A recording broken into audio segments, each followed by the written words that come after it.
Hello everyone, this is Inzamam and welcome to Inzamam study hub. अगर आप किसी भी एग्ज़ाम की प्रिपरेशन कर रहे हैं, जैसे UPSC, APSC, state PCS, SSC, SSC, CGL या किसी भी कॉम्पिटिटिव एग्ज़ाम हो, उस एग्ज़ाम के सिलेबस में आपको इंडियन पॉलिटी या कॉन्स्टिट्यूशन ऑफ इंडिया का एक पोर्शन देखने को मिल जाएंगे। तो हमारे चैनल के साथ जुड़े रहिए। इंडियन पॉलिटी के स्टैटिक पोर्शन के साथ सारे करंट अफेयर को अपडेट आपको मिल जाएंगे। अगर आपने चैनल को सब्सक्राइब नहीं किया है तो चैनल को सब्सक्राइब कीजिए। So let's go to the topic of Indian polity. आज हम डिस्कस करेंगे राइट टू प्रॉपर्टी के ऊपर क्या क्या एक्सेप्शंस है। हमने इसी टॉपिक का पार्ट 1 पे डिस्कस किया था कि right to property article 300A of Indian constitution, और पार्ट 2 पे डिस्कस किया था concept of compensation and adverse possession in right to property. Part 3 पे हमने राइट टू प्रॉपर्टी का हिस्टोरिकल बैकग्राउंड के बारे में डिस्कस किए थे। आज इस टॉपिक का पार्ट 4 है और हम यहाँ पे राइट टू प्रॉपर्टी के ऊपर क्या क्या एक्सेप्शंस है उसके बारे में चर्चा करेंगे। किसी भी टॉपिक को समझने के लिए, whether it is for exam point of view और फॉर योर जनरल नॉलेज, अगर आपके एग्जाम के लिए हो या आपके जनरल नॉलेज के लिए हो, उस टॉपिक के अलग अलग पहलुओं को पढ़ना पड़ता है। उस टॉपिक को अलग अलग पर्सपेक्टिव से पढ़ना पड़ता है, जैसे उसके हिस्टोरिकल बैकग्राउंड, उसका प्रेजेंट स्टेटस, उसके प्रोविजंस, उसके एक्सेप्शंस। तो उसी के हिसाब से मैंने इस टॉपिक को 4 पार्ट पे डिवाइड किया और आज उसका लास्ट पार्ट है exceptions to right to property article 31A, B, C and D। Exceptions to right to property. एक्सेप्शंस का डेफिनेशन क्या है? A person or a thing that is excluded from a general statement or does not follow the rule. That means exceptions always prevail general provisions। मतलब जो भी कानून बनाया जाता है, अगर उस कानून के ऊपर सरकार कोई एक्सेप्शंस लाते हैं तो वो एक्सेप्शंस हमेशा उस कानून के ऊपर रहते हैं। मतलब उस एक्सेप्शन में सरकार जो भी चीज़ों का मेंशन कर देते हैं, उस चीज़ पे वो प्रोविज़न, कानून का प्रोविज़न अप्लाई नहीं होता है।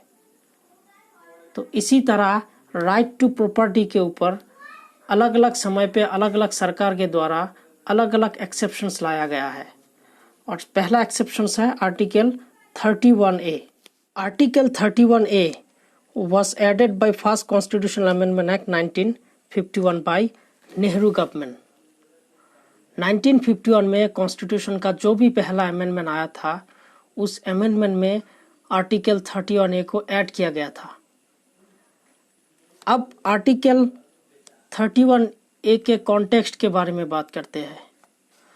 Laws which provide the acquisition of large estates will not be valid on the grounds of violation of Article 14 and Article 19 subclause F। Large estates मतलब जमींदारों का बड़ा लैंड। अगर सरकार जमींदारों का बड़ा लैंड एक्विजिशन करना चाहता है तो वो आर्टिकल 14 या आर्टिकल 19 सबक्लॉज F का वायलेशन नहीं होगा। तो क्या कहता है आर्टिकल 14 और article 19F? Article 14 equality before law, मतलब कानून के आगे हर कोई समान है। और आर्टिकल 19F होगा ये right to acquire, hold and dispose of property, मतलब जमीन रखने का अधिकार हर किसी के पास है। तो आर्टिकल 31 के इस प्रोविज़न के हिसाब से अगर गवर्नमेंट किसी ज़मींदार का बहुत बड़ा लैंड अक्वायर कर लेता है तो वो आर्टिकल 14 इक्वालिटी बिफोर लॉ और article 19 right to acquire, hold and dispose of property, इन दोनों का उल्लंघन नहीं होगा। इन दोनों फंडामेंटल राइट के उल्लंघन नहीं होगा। तो क्या इस एक्सेप्शन के तहत गवर्नमेंट किसी का भी जमीन अक्वायर कर ले सकता है? हाँ, कर ले सकता है, लेकिन उसके लिए और एक प्रोविज़न डाला गया। इसमें लिखा है personal cultivation land under ceiling limit to be compensated at market value. अगर सरकार बड़े ज़मींदारों का लैंड अक्वायर कर लेता है पब्लिक इंटरेस्ट में, तो उसके लिए कंपनसेशन देना मैंडेटरी नहीं है सरकार के लिए। लेकिन अगर वो लैंड पर्सनल कल्टीवेशन लैंड है और सीलिंग लिमिट के अंडर है, सरकार का एक अलग अलग स्टेट का अलग अलग सीलिंग लिमिट रहते हैं। अगर आपको उसके बारे में जानना है तो यहाँ पे मैंने हाइपरलिंक पेस्ट किया हुआ है, इस पर क्लिक करके आप वेब पेज में जाके आर्टिकल पढ़ सकते हैं। तो अगर वो लैंड सीलिंग लिमिट के अंदर है तो उसके लिए सरकार को मार्केट वैल्यू में उस लैंड के लिए कंपनसेशन देना पड़ेगा। नेक्स्ट एक्सेप्शन है article 31B। So article 31B was added by First Amendment Act 1951 and alongside Article 31B was added to Schedule 9। ये एक्सेप्शन भी फर्स्ट अमेंडमेंट एक्ट 1951 में ऐड किया गया था नेहरू गवर्नमेंट के द्वारा। तो what is the context of article 31B? Article 31B says that any law that is made which violates any article or right under Part 3 shall be immune from judicial challenge if it is placed in Schedule 9। So article 31B कहता है अगर कोई law Indian constitution के schedule 9 पे डाल दिया जाए तो उस लॉ को आप कोर्ट में चैलेंज नहीं कर सकते। मतलब कोई भी ऐसा लॉ आपके फंडामेंटल लॉ को वायलेट करता है, अगर वो लॉ शेड्यूल 9 पे डाल दिया जाए तो आप उसका जुडिशियल स्क्रूटिनी नहीं होगा या आप उसके खिलाफ कोर्ट में केस नहीं कर सकते। ये जो आर्टिकल 31B लाया गया था वो सिर्फ लैंड रिफॉर्म के लिए था, but the amendment did not mention nature of law to be kept in schedule 9। लेकिन इस अमेंडमेंट में शेड्यूल 9 पे आप किस तरह के लॉ डाल सकते हैं उसके बारे में कोई जिक्र नहीं था, और इसी का फ़ायदा उठा के आज तकरीबन 284 लॉस शेड्यूल 9 पे डाल दिया गया। और ऐसे कई लॉ है शेड्यूल 9 पे जो फंडामेंटल राइट को वायलेट करता है, जैसे तमिलनाडु में 69% रिजर्वेशन। नॉर्मली इंडियन कॉन्स्टिट्यूशन के हिसाब से आप 50% से ज़्यादा रिजर्वेशन नहीं रख सकते, लेकिन तमिलनाडु का 69% रिजर्वेशन शेड्यूल 9 पे डाल दिया गया है, इसीलिए आप उसको चैलेंज नहीं कर सकते। इसके रिलेटेड एक जजमेंट आया है, उसे कहते हैं IR Coelho 2007 judgment. In short इसको IRC 2007 जजमेंट भी कहा जाता। तो let's see what is the judgment. The judgment says that the court said that all laws which have been added after the basic structure case of case 1 on the Bharti case, that is April 24, 1973, if they are found to be violative of basic structure of constitution, they would be liable to be struck down। तो basically ये judgement कहता है ये जो अप्रैल 24, 1973 में basic structure जो आया है इंडियन कॉन्स्टिट्यूशन में, इस बेसिक स्ट्रक्चर के बाद जो भी लॉस डाले गए हैं 9 शेड्यूल में, अगर वो बेसिक स्ट्रक्चर को वायलेट करता है तो कोर्ट उसको स्ट्राइक डाउन कर सकते हैं। इसका मतलब अब शेड्यूल 9 भी बेसिक स्ट्रक्चर के हिसाब से कोर्ट के द्वारा रिव्यू किया जाएगा। जो भी लॉस 24 अप्रैल 1973 के बाद 9 शेड्यूल पे डाला गया, अब कोर्ट उसको धीरे धीरे रिव्यू करेंगे। नेक्स्ट एक्सेप्शन है आर्टिकल 31C। तो article 31C was added by 25th Amendment Act 1971 by Indira Gandhi government. तो ये 25th कॉन्स्टिट्यूशन अमेंडमेंट एक्ट 1971 में इंदिरा गांधी गवर्नमेंट के द्वारा लाया गया। So what is the context of article 31C? ये कहता है कि provided for saving of laws giving effect to certain directive principles article 39B 39C were given precedence over article 14, 19 and 31। मतलब अगर सरकार कोई भी इनिशिएटिव लेते हैं जो डायरेक्टिव प्रिंसिपल्स है 39B एंड 39C के अंडर, तो वो आर्टिकल 14, 19 और 31 का वायलेशन नहीं माना जाएगा। तो क्या कहते हैं ये article 39B and 39C? Article 39B and 39C दोनों ही डायरेक्टिव प्रिंसिपल का प्रोविजंस है, मतलब दोनों ही डायरेक्टिव प्रिंसिपल में मेंशन है। तो क्या कहता है आर्टिकल 39B?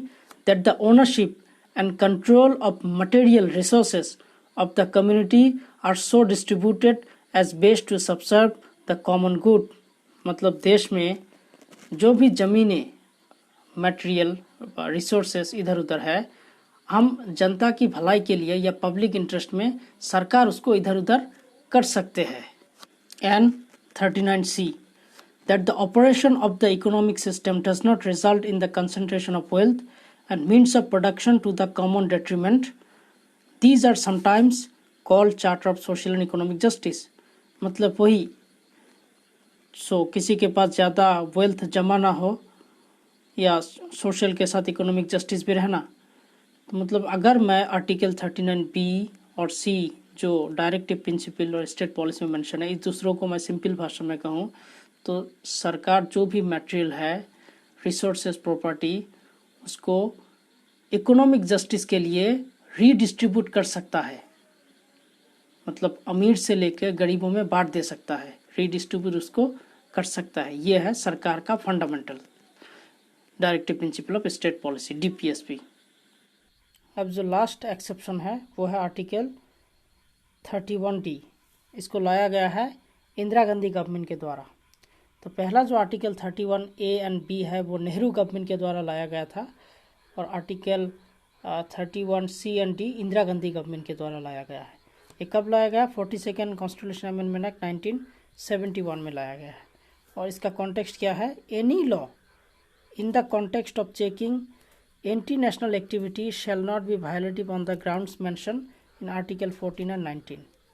मतलब नेशनल सिक्योरिटी के लिए या एंटी नेशनल एक्टिविटी को चेक करने के लिए अगर सरकार कोई लॉ बनाता है तो वो लॉ जो फंडामेंटल राइट है आर्टिकल 14 और 19 उसका वायलेशन नहीं होगा।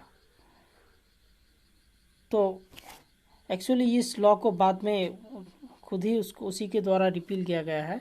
जो आर्टिकल 31D है was repeal by 43rd constitution amendment act 1977।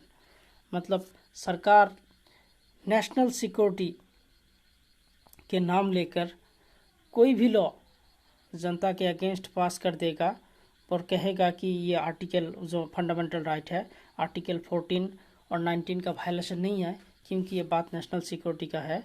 तो ऐसे कोई भी लॉ ला सकता है सरकार जो कि सच में जो फंडामेंटल राइट है उसको वायलेट करता है। तो इसीलिए उसको पहले उसने खुद ही रियलाइज़ किया और उसको डिलीट कर दिया गया 43rd कॉन्स्टिट्यूशन अमेंडमेंट एक्ट 1977 में।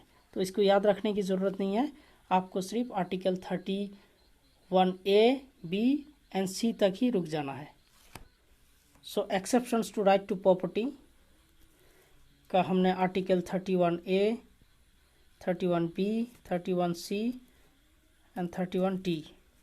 31A में हमने डिस्कस किया था एक्विजिशन ऑफ लार्ज एस्टेट्स, मतलब जमींदारों का बड़ा लैंड सरकार अक्वायर कर सकता है। 31B में immune from judicial challenge if it is placed in schedule 9, अगर शेड्यूल 9 पे कोई लॉ डाल दिया गया तो उसका जुडिशियल स्क्रूटिनी नहीं होगा। आर्टिकल 31C में for savings of law article 39B and C over article 14, 19 and 31 मैंने शॉर्ट में लिखा। मतलब DPSP में जो 39B एंड C है उसके अंडर सरकार कोई भी लॉ बनाता है तो वो फंडामेंटल राइट 14, 19 और 31 का वायलेशन नहीं होगा। और आर्टिकल 31D जो एक्सेप्शन है चेकिंग इंटरनेशनल एक्टिविटी ये अब नहीं रहा, इसको डिलीट कर दिया गया है।